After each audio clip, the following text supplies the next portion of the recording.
왜 우리가 그런 걱정이나 어려움이 있어도 평강할 수 있느냐면요. 우리가 그런 속에서도 감사를 계속 찾고 감사를 함으로써 어떻게 보면 그 큰 감사가 이 걱정이나 이 어려움들을 이렇게 감싸 안아서 그것이 평강으로 이어질 수가 있다는 생각을 해봤습니다. 그래서 제가 오늘 감사라는 말을 하면서 감싸 안았다라는 말을 또 했잖아요. 그러니까 뭔가 감사는 이렇게 힘들고 괴롭고 어렵고 걱정을 왠지 감사하는 그런 표현입니다. 감싸 안아서 걱정이나 탈은 그대로 있지만 그것을 감싸 안음으로써 뭔가 해결이 되는 이런 놀라운 일이 있다는 거죠. 그래서 오늘 말씀에 감사하는 자가 되라. 그러니까 감사하는 자가 되라는 거예요. 그러니까 너희가 감사를 해라 이게 아니라 감사하는 사람이 되라. 요것은 조금 다릅니다. 그래서 어떻게 보면 기계처럼 또는 이렇게 자동으로 해라 이런 말인 거예요. 그러면 감사하는 사람은 그냥 감사하는 거예요. 힘든 일이 있잖아요. 그러면 그냥 힘든 일이 있어도 아이고 힘든 일이 있어도 감사하네 이렇게 하는 거예요. 왜? 감사하는 자가 되기 때문에 무조건 감사가 나오는 거예요. 자동으로. 아니 이건 감사할 그게 아니잖아 해도 감사할 제목이 없는 것도 내가 감사한다. 이렇게 감사가 자동으로 나오는 사람이 되라는 뜻입니다. 그렇게 되면 그 너희의 마음의 어떤 불안이나 걱정이나 이것이 예수님의 평강으로 바뀐다. 오늘 이런 말씀입니다. 비록 한 절 말씀이지만 이 안에 놀라운 사실이 들어있는 것을 우리가 발견할 수 있습니다. 그런데 무작정 감사하는 자가 되라고 하셨으면 우리가 참 힘들 건데 그 앞에 단서를 또 붙여주셨어요. 너희는 평강을 위하여 한 몸으로 부르심을 받았다 그랬어요. 평강을 위하여. 그러니까 우리가 예수님이 포도나무 비유를 하면서 나는 포도나무다. 참 포도나무다. 너희들은 가지다. 그럼 가지 입장에서 봤을 때는 어떤 가지는 뭐 왼쪽으로 오른쪽으로 동쪽으로 서쪽으로 북쪽으로 남쪽으로 가지가 여러 곳으로 뻗고 또 가지가 큰 가지 작은 가지 뭐 시드른 가지 병들은 가지 여러 가지가 뻗을 수 있어요. 그렇지만 가지 끝을 가보면 그 가지 몸통이 예수님이라는 거예요. 그래서 우리는 다 한 몸이라는 거예요. 한 몸으로 부르심을 받았어요. 그러면 우리의 모양대로 이 모양 저 모양 이 모양 저 모양 하니까 갑자기 박영재 사모님이 생각나네요. 기도하실 때 이 모양 저 모양으로 우리를 보살펴 주셨다 했는데 그 말씀 그대로 표현하겠습니다. 이 모양 저 모양대로 살고 있지만 결국에는 끝을 가보면 예수님의 붙은 가지라는 거죠. 그래서 우리가 한 몸이에요. 그럼 목표가 있다는 거죠. 우리의 목표는 예수님 쪽으로 향하는 거예요. 예수님에 붙어 있는 게 우리의 목표예요. 그러면 우리의 모양이 이 모양 저 모양 달라도 우리는 감사할 수 있다는 거예요. 내가 만약에 예수님 몸에 붙어 있지 않고 다른 곳에 붙어 있으면 불만을 가질 수도 있고 원망을 할 수도 있고 걱정을 할 수도 있지만 우리는 어디에 붙어 있다고요? 예수님에 붙어 있기 때문에 아까도 말씀드렸듯이 걱정이나 탈이 없는 상태가 되는 거죠. 이게 평강이라는 거죠. 그래서 그것을 위해서 우리를 불렀다는 거예요. 그러면 우리는 당연히 어떻게 돼야 돼요? 감사하는 기계처럼 자동으로 감사가 나온다는 거죠. 그럼 그 감사로 인해서 이 걱정이나 이 어려움을 감싸 안아서 평강이 된다는 거예요. 계속 반복적으로 돌 수 있다는 거죠. 골로새서 3장 13절에 보면 그 윗절이죠. 윗절에 보면 우리가 좀 부끄럽게 할 수 있는 말씀이 있어요. 이게 뭐냐면 서로 용납하고 피차 용서하라. 그런데 주께서 너희를 용서한 것 같이, 이런 말씀이 나와요. 이런 말씀을 들을 때 항상 좀 부끄럽고 어디 숨고 싶어요. 주께서 너희를 용서한 것 같이 너희도 용서하라. 그럼 부끄럽잖아요. 아니, 예수님께서는 나를 이렇게 용서하셨는데 나는 왜 용서하지 않지? 그러니까 예수께서 너희를 용서한 것 같이 너희도 용서하고 감싸주고 평강이 넘치게 하라. 이런 말씀을 우리에게 주시는 거예요. 우리가 잘 알고 있는 주님이 가르쳐 주신 기도, 주기도문에도 나오죠. 우리가 우리에게 죄 지은 자를 사하여 준 것 같이 우리 죄를 사하여 줍시고.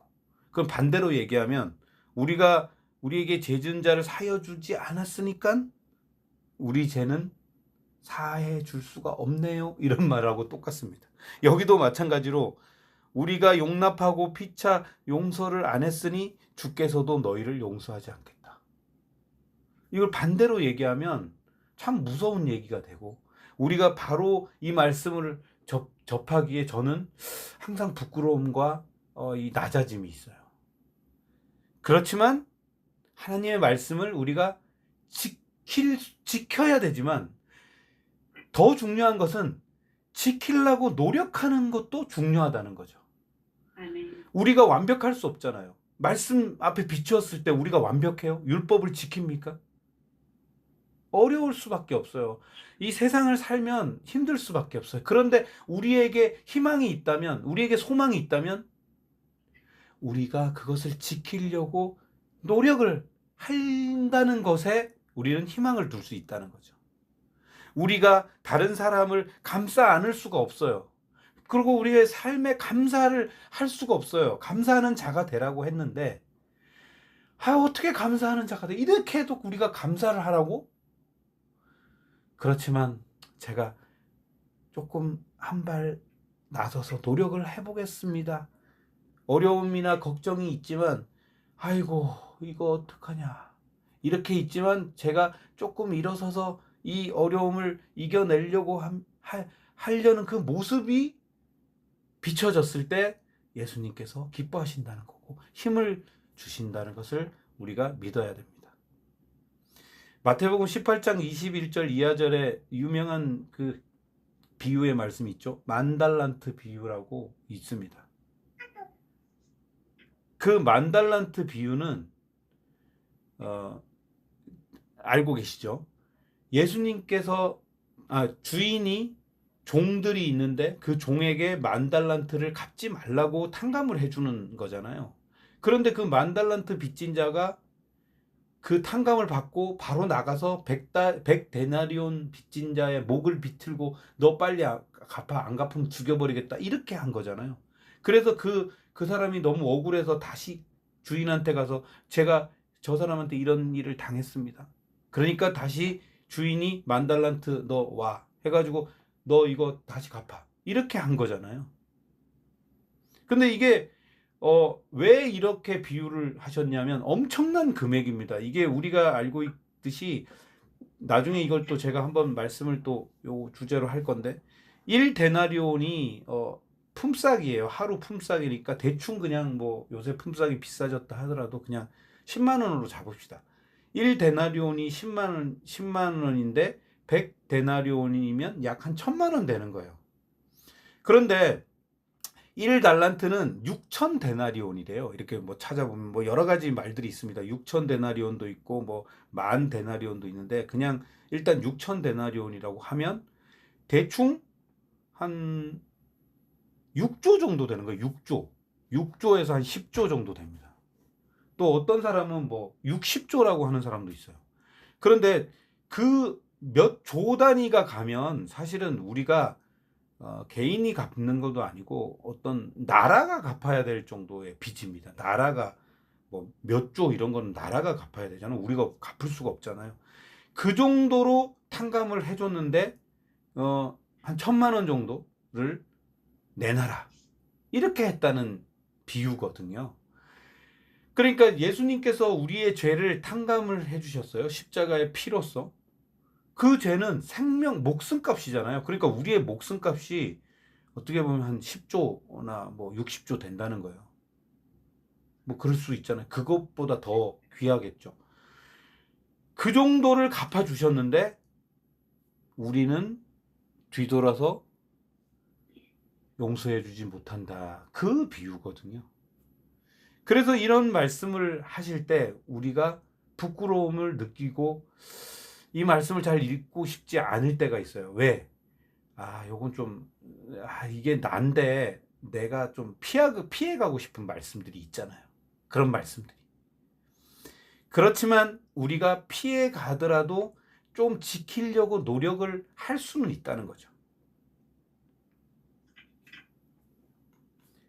잠언 15장 29절에 보면 이런 말씀이 나옵니다. 여호와는 악인을 멀리하시고 의인의 기도를 들으시느니라.